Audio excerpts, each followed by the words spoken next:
everyone, welcome back to my channel, Home with Kimberly. So as you saw here, I just chopped up some carrot. Actually, I need to finish chopping my carrot in a couple pieces, but carrot, onion, and celery. Washing everything off, chopping them up in bigger chunks because I'm going to take you along with me today as I make some more chicken bone broth. And I know that I have a video on my channel with chicken bone broth, but I just wanted to do kind of an updated one. I think it was kind of shorter back when I first started learning how to do it. And I've done this several times now. I love having fresh bone broth on my shelf.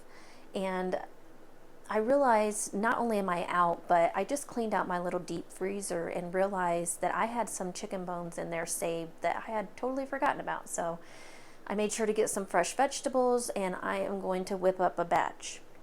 You can use any kind of bones. If you raise your own chickens or a store-bought chicken, like, you know, the rotisserie chickens, you can save the carcass from that and use that for bone stock. I actually really like to use chicken feet now, but I can't find any currently, so I'm just going to use what I have on hand. So I found these 2 bags of chicken bones in my freezer. Now, some of these are from, I love making up those little Cornish hens. They're actually perfect for one serving. They're really easy to make. They're so delicious. So I've been saving some of the carcasses of those, and I'm going to put those in my crock pot today. As well as some of these chicken drumsticks that I had in my freezer. These have been in there a little while, and I just kind of want some extra bones in the meat, and everything will give it even that much more flavor. And of course, I will pick the meat off of these when this is done, and save that meat for future use. So let me bring you in closer here, and I'm going to show you how I make my chicken bone broth. Okay, so this could not be simpler. The first thing I'm going to do, you can see I've got my crock pot out here, so I'm going to get my chicken bones down into the crock pot. And I had pulled these out of the freezer, and they've been thawing in my refrigerator, but if they were completely frozen, that's fine. You can still put those right into your crock pot.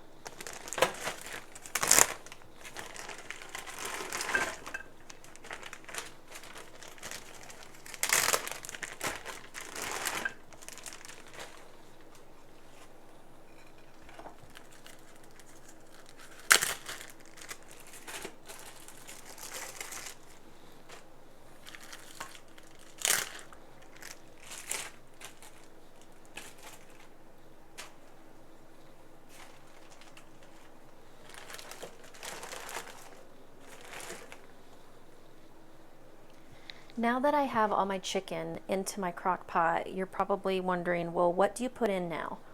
Well, the beauty of making chicken bone broth or any bone broth is whatever you like. You could literally just top this off with water and not put anything in if you just want a pure bone broth. There's no right or wrong way to season or flavor this. It's really up to your personal preference.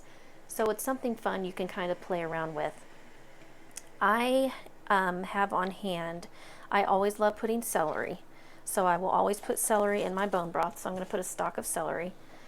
I do usually put 1 carrot. Some people don't like carrots in their bone broth, but I don't mind it. I don't notice anything off-putting, so I will add 1 cut up carrot.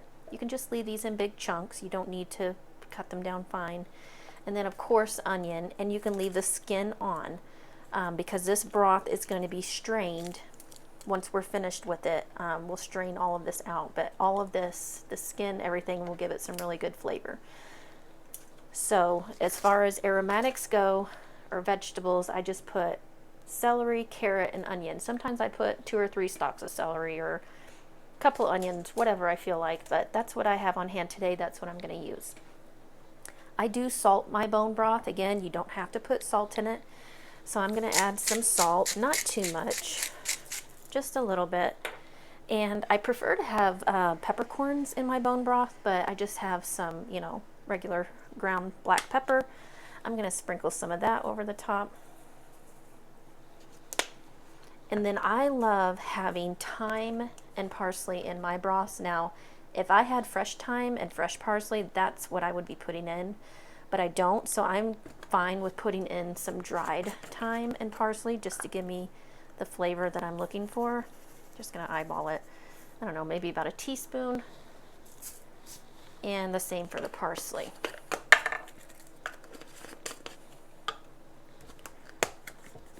About a teaspoon of this, or a little more. I love parsley. And I'm going to throw that in.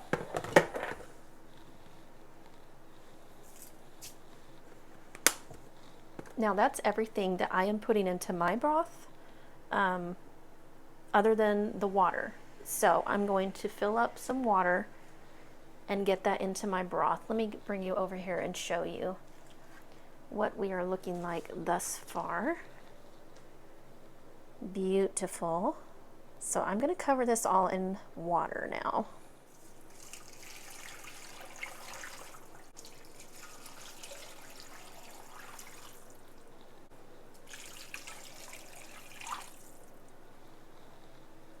Okay, and let me bring you over here. Okay, so as you can see, I've got everything in here, and I like to put just enough water to cover everything. You know, you don't want to overly dilute your broth, so that's plenty of water. And guys, I found this is really the easiest way to make bone broth, because now I'm just going to put the lid on. This is going to go on low. It's probably about 10 o'clock in the morning. It's about 10:30 in the morning where I'm at right now. I'll let this go overnight until the following morning and check on it and just see if it's where I want it to be at that point. And it's that easy to make your own bone broth. So I will bring you back once this has gone overnight, and we will see where we're at. And this is how my stock looked overnight. I think actually I let this go closer to 2 days. I became really sick after I initially filmed this video, so I think I let it sit in there for a couple of days, and I did also add some apple cider vinegar. And I was going to can up a batch, but since I was sick, I decided to turn this into soup. So this is how dark and rich my stock looked after I had finished it. It really turned out good. So I just made myself some homemade chicken noodle soup and really enjoyed this. So I hope you enjoyed this recipe on how to make your own bone broth. I hope you will like, comment, and subscribe and share this video, and I will see you next time. Bye.